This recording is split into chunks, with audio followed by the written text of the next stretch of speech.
Morning, very good morning. मैं doctor शैली Rana from college of education से। आज हम असेसमेंट फॉर लर्निंग का दूसरा लेक्चर यहाँ पे कर रहे हैं और लेक्चर में आज हम डिस्कस करेंगे, क्योंकि हम जानते हैं कि प्रीवियस लेक्चर में मैंने आपको क्लियर करा था कि असेसमेंट किसे कहते हैं, मेजरमेंट किसे कहते हैं और what is the difference between measurement assessment and what is the difference between assessment and evaluation. Before starting today's topic, हम लोग पिछला जो हमने किया है मैं उसके कुछ पॉइंट्स आपके साथ डिस्कस करना चाहूंगी, क्योंकि आज का जो हमारा टॉपिक है वो उसी से कोरिलेटेड है। जैसे कि हम जब असेसमेंट की बात कर रहे थे तो हमने जाना था कि असेसमेंट क्या है। Assessment describe the qualities of a student.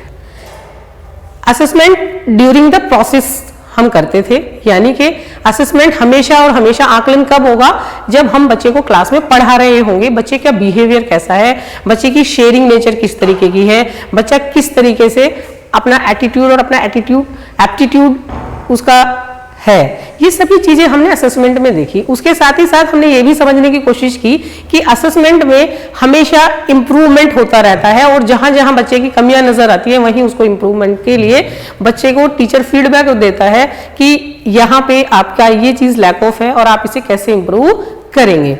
लेकिन जहां तक बात आती है मेजरमेंट की, तो मेजरमेंट मैंने लास्ट लेक्चर में भी क्लियर किया है कि मेजरमेंट हमारा मात्रात्मक यानी कि क्वांटिटेटिव एस्पेक्ट पर हमेशा मापा जाता है, यानी कि मापन की एक ऐसी प्रक्रिया है जो किसी निश्चित इकाई के द्वारा हम उसे मापते हैं। जैसे किसी व्यक्ति की हाइट 5 फीट 4 इंच है या किसी बच्चे का वेट 80 kg है तो हम किलोग्राम की मापनी हमारे पास है, स्केल है, हमारे पास एक स्टैंडर्डाइज्ड स्केल है। इसी तरीके से हमारे पास अगर हमें किसी को कोई डिस्टेंस बताना है तो हम उसे किलोमीटर में बताते हैं कि वो 40 किलोमीटर है यहाँ से मेरठ से दिल्ली का जो डिस्टेंस है, लाइक दिस। तो मेजरमेंट हमेशा संख्यात्मक पक्ष को दिखाता है। इसी के साथ साथ हमने जानने की कोशिश करी कि फिर मूल्यांकन क्या है।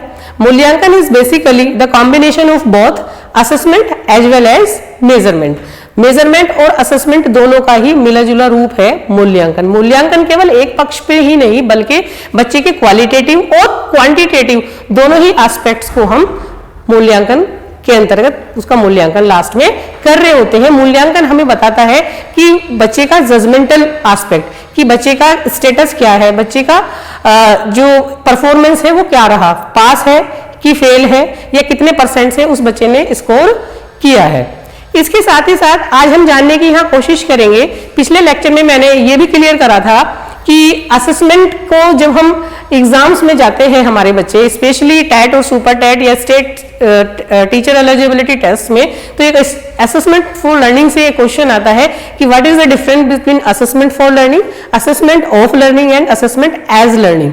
तो जैसा कि हम देख ही रहे हैं कि असेसमेंट फॉर लर्निंग हमारा किसका पार्ट था, फॉर्मेटिव असेसमेंट का पार्ट था, क्योंकि आप डेली बेसिस पे बच्चे की परफॉर्मेंस को अप्रेज कर रहे थे, बच्चे की को इंप्रूवमेंट के लिए उसको बता रहे थे कि वो क्या क्या इंप्रूवमेंट उसे करने हैं और साथ ही साथ हम उसका डेली बेसिस पे फीडबैक हमें मिल रहा था। इसके अलावा हमने जब देखा कि असेसमेंट एज लर्निंग क्या है, असेसमेंट एज लर्निंग हम समझते हैं कि जब बच्चा अपना खुद को अंडरस्टैंड करता है, खुद को अपना असिस्ट करता है कि बेसिकली जो उसके अपने सेट ऑब्जेक्टिव्स और गोल्स से उसने उनमें कितना अचीव करा है और अभी कितना करना बाकी है, वो या तो ग्रुप के साथ डिस्कस करेगा या पीयर्स के साथ या अपना खुद असेसमेंट वो खुद करेगा, यानी कि वो खुद इन्वॉल्व होगा असेसमेंट प्रोसेस के अंदर। फिर हमने बात करी थी असेसमेंट ऑफ लर्निंग की। तो असेसमेंट ऑफ लर्निंग का मतलब है कि असेसमेंट यानी कि आकलन कब, ऑफ लर्निंग के बाद, यानी कि आफ्टर इंस्ट्रक्शन।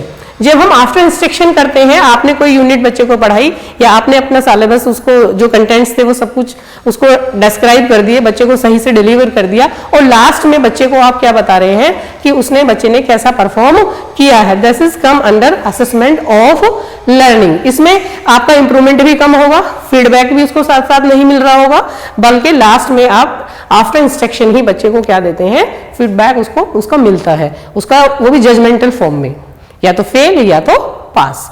आज का जो टॉपिक है हमारा वो है टाइप्स ऑफ असेसमेंट, कि असेसमेंट के कितने प्रकार होते हैं और असेसमेंट के ये अलग अलग जो प्रकार हैं फिर उनमें भी हम कैसे अलग अलग उनमें अंतर समझने का आज प्रयास करते हैं। चलिए types of assessment. Types of assessment में जो हमारा पहला ही टाइप है that is formative assessment. Formative assessment, उसके बाद आता है हमारा समेटिव असेसमेंट। फॉर्मेटिव असेसमेंट किसे कहते हैं, पहले ये कोशिश करते हैं समझने की। फॉर्मेटिव असेसमेंट हमारा ड्यूरिंग द प्रोसेस होगा, इन इंस्ट्रक्शंस जब हमारे चल रहे होंगे ड्यूरिंग द इंस्ट्रक्शन प्रोसेस में होगा, साथ ही साथ डेली बेसिस पे बच्चे का परफॉर्मेंस चेक की जाएगी, बच्चे का कितना इंप्रूवमेंट हुआ है और अभी कितने इंप्रूवमेंट उसे और करना है, ये सभी कुछ बच्चे को तुरंत हम उसमें बताते हैं। That is come under the category of formative assessment, right. दूसरा है हमारा समेटिव असेसमेंट। समेटिव असेसमेंट जैसे शब्द ही अपने आप में डिनोट कर रहा है summative. Summative is the combination of 2 और 3 डिफरेंट कंटेंट्स, यानी कि जो 1, 2 या 3 से ज्यादा कंटेंट्स को हम एक साथ क्या कर देते हैं, जोड़ देते हैं। जब हम 1 या 2 से ज्यादा कंटेंट्स को एक साथ जोड़ेंगे, यानी कि 1 यूनिट, 2 यूनिट या 3 यूनिट या यूनिट, पूरा यूनिट कंप्लीट, हम एक सम, एक योगात्मक हमारा क्योंकि आकलन है, तो हम लास्ट में जाकर क्या करते हैं, बच्चे का आकलन कर रहे होते हैं, असेसमेंट कर रहे होते हैं। ड्यूरिंग द प्रोसेस हम उसका असेसमेंट नहीं करते, तो इसीलिए इसे हम क्या कह देते हैं, समेटिव असेसमेंट। नेक्स्ट है हमारा डायग्नोस्टिक असेसमेंट।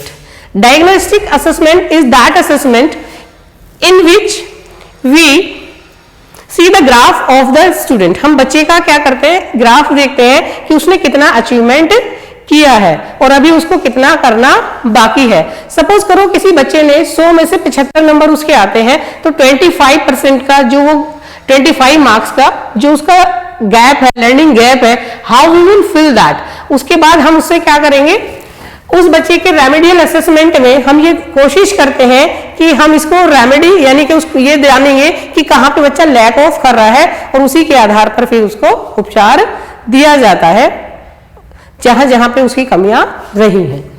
इसके बाद आता है हमारा डायग्नोस्टिक से हमें पता लग गया कि बच्चे की कमियां कहाँ थी, तो हमने डायग्नोज जैसे कि किसी डॉक्टर के पास जाते हैं तो हमें क्या बीमारी है, तो उसके लिए अलग अलग जांच के द्वारा गुजरना पड़ता है कि ब्लड टेस्ट है, यूरिन है या कफ है या व्हाटएवर।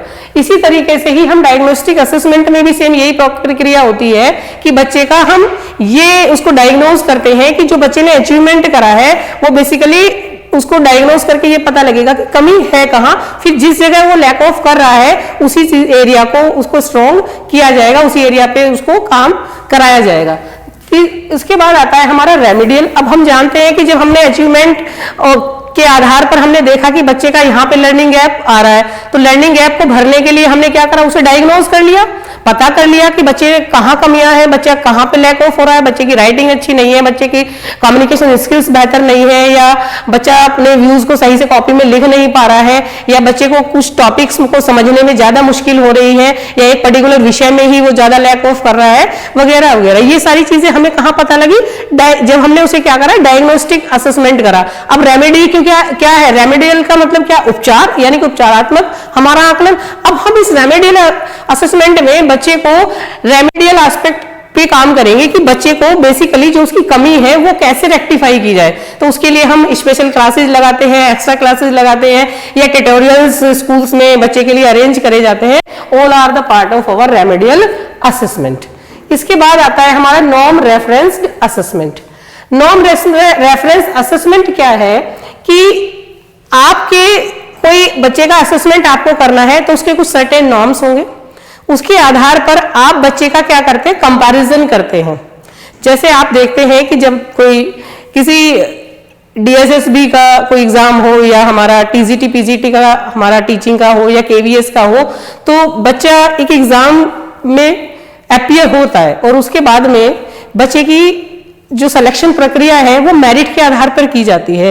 अगर सपोज करो उस एग्जाम में 1000 बच्चों ने क्वालिफाई करा है, तो एग्जाम में क्वालिफाई करना उसके लिए सफिशिएंट नहीं है, बल्कि हम कंपेयर करते हैं कि अगर सपोज करो A बच्चे के नंबर जो है वो 140 है 150 में से, और दूसरे बच्चे के जो नंबर है B के वो 120 है, तो हम हमेशा जिसके मार्क्स ज्यादा होते हैं मेरिट में उसी को रैंक वाइज टॉप पे रखा जाता है और सीट्स के प्रोपोर्शनेटली उसको जॉब ऑफर की जाती है। तो इसका मतलब क्या है कि आपका कुछ नॉर्म्स होंगे कि नेगेटिव मार्किंग होगी 1/3 की या 1/4 की, 3 घंटे का पेपर होगा, इतने क्वेश्चंस होंगे और ये पर्टिकुलर उसका सिलेबस होगा। उसके आधार पर बच्चों में कंपैरिजन करा जाएगा। जो बच्चा ज्यादा मार्क्स लेकर आएगा या जो बच्चा ज्यादा परफॉर्मेंस जिसकी अच्छी होगी उसको उसी का सिलेक्शन क्राइटेरिया बनाया जाएगा, उसी के आधार पर एक मेरिट बनाई जाएगी और बच्चे का सिलेक्शन उसी आधार पर किया जाएगा। ये हमारा आ जाता है नॉर्म रेफरेंस्ड असेसमेंट में। अब बात करते हैं क्राइटेरियन रेफरेंस असेसमेंट फिर क्या है।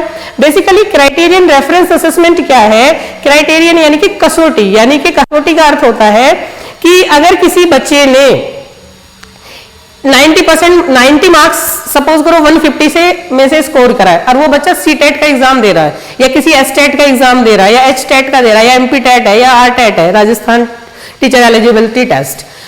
एक बी बच्चा है, उसने उसी सेम एग्जाम में उसके 130 मार्क्स आए हैं 150 में से, तो हम ये बिल्कुल भी नहीं कह सकते कि जो बी बच्चा है जिसके 130 आए हैं, 130 मार्क्स आए हैं, 130 नंबर आए हैं, वो बच्चा हम उसकी कंपैरिजन करें ए वाले से जिसके 90 नंबर आए। नहीं, क्योंकि ये कैसा हमारा क्राइटेरियन असेसमेंट है, क्योंकि एक क्राइटेरिया हमने बना दिया जिसमें हम सिर्फ ये चेक कर रहे हैं कि दिस पर्टिकुलर स्टूडेंट या this particular candidate is having the eligibility for becoming a teacher और नॉट, यानी कि ये व्यक्ति टीचर बनने लायक योग्यता रखता है या नहीं रखता है। तो हमने एक क्वालिफाइंग क्राइटेरिया उसके लिए रखा है कि अगर वो 90 नंबर ले आता है तो वो क्वालिफाई कर गया, यानी कि अब उसमें वो योग्यता है कि आगे आने वाली आगामी परीक्षाएं जब भी होंगी तो वो उसमें अपना फॉर्म डाल सकता है, उसमें अपीयर हो सकता है। लेकिन अगर ये कहें कि भाई 130 मार्क्स आए हैं तो उससे ज्यादा बेहतर है, जैसे कि हम लोग नॉर्म रेफरेंस असेसमेंट में देख रहे थे, उसमें क्या हो रहा था, जिसके नंबर ज्यादा आएंगे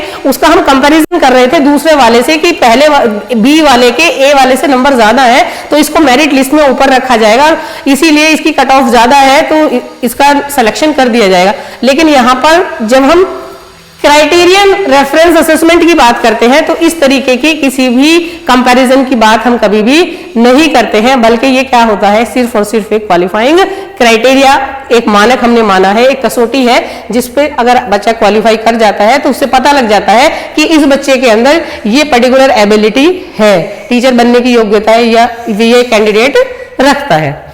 अब बात आती है हमारे इंटरनल असेसमेंट की। इंटरनल असेसमेंट की जहां तक हम बात करते हैं तो जब हमारा सीबीएसई का जो पैटर्न है बोर्ड का, तो उसमें ये होता था कि जब एग्जाम्स आते थे तो बच्चों के अंदर एक फियर क्रिएट होता था।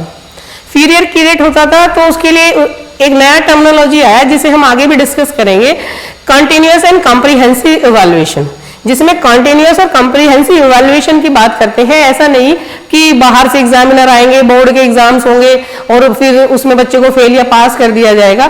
सेम ऐसे ही इंटरनल असेसमेंट में भी हम देखते हैं कि इंटरनल असेसमेंट में जो भी आपका टीचर होगा, आपका क्लास टीचर होगा, आपका सब्जेक्ट टीचर होगा, इंटरनल असेसमेंट आपकी जो क्लास में एक्टिविटीज है, जो आपका वर्क है, जो आपको काम दिया गया है, चाहे प्रोजेक्ट हो, असाइनमेंट हो या आपको जो भी अलग अलग एक्टिविटीज क्लास में दी गई हैं, उनका ही आपका इंटरनल असेसमेंट आपके खुद के टीचर्स के द्वारा ही किया जाएगा। No external examiner will appoint for that particular activity.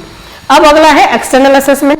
External assessment की जब हम बात करते हैं, जैसे ही बोर्ड के एग्जाम्स होते हैं बच्चों के 12वीं में आकर, तो हम देखते हैं कि बच्चों के प्रैक्टिकल एग्जाम्स के लिए एक वाइवा वोसी होती है, या हायर एजुकेशन में, ग्रेजुएशन में या पोस्ट ग्रेजुएशन में भी अक्सर देखा गया है कि इंटरनल मार्क्स भी होते हैं और एक्सटर्नल मार्क्स भी दिए जाते हैं। तो जो एक्सटर्नल एग्जामिनर बाहर से हम अपने स्कूल के अलावा, apart from our own institute और यूनिवर्सिटी और आवर ओन स्कूल, हम अपने स्कूल के अपार्ट यानी कि अलग बाहर से जब किसी को अपॉइंट करते हैं, किसी और स्कूल के टीचर या किसी और स्कूल के जो वहाँ के प्रोफेसर हैं या जो वहाँ के प्रिंसिपल हैं, किसी को भी, तो वो उसके द्वारा जो बच्चे का हमारा आकलन करके किया जाता है, जो उसके द्वारा उस बच्चे को असेसमेंट किया जा रहा है, ये कहला रहा है हमारा एक्सटर्नल असेसमेंट। अब है हमारा कॉन्टिन्यूअस असेसमेंट। कॉन्टिन्यूअस असेसमेंट का मतलब है कि लगातार, यानी कि the teacher is observing all the activities of the student during the classroom process, और जो वो डेली बेसिस पे, वीकली बेसिस पे, मंथली बेसिस पे कंटिन्यूअसली उसको ऑब्जर्व करता रहता है, और उसी के साथ साथ ये कंटिन्यूअस असेसमेंट चलता रहता है। और जहां जहां बच्चे को जरूरत होती है वो उसको सजेस्ट करता है कि किस पॉइंट पे बच्चे को इम्प्रूव कराना है और कहाँ पे बच्चे का लर्निंग गैप आ रहा है। तो this was related to the types of assessment. In next lecture we will discuss all the types in detail. Thank you so much.